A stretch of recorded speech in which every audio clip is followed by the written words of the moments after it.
Mathanggi Mathel sina hawai thrak khamen simba kangsoi amane tilhau maru mana bora amagani. Mahi si sore tilhau mana se si oina hapage sing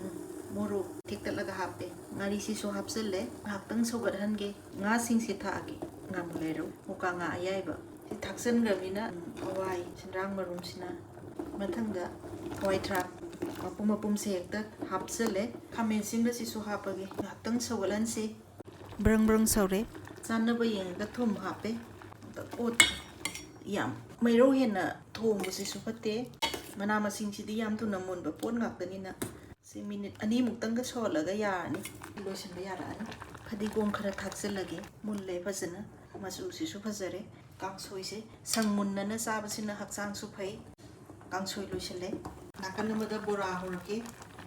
beson jira mapum machu khara ga hape jira maku sanaba yenga thum su lore bora da hing ka ko se yam hawe kitang thake moro khara lore si hana phajana utan mai khai ge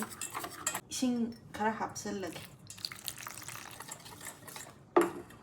phadi kom hapsel le tilhau bora ne aina hodoi se kangsoi ga bora ga di yam sa nei dana thau si su sara abani se som na kan da muk la age si mulle chile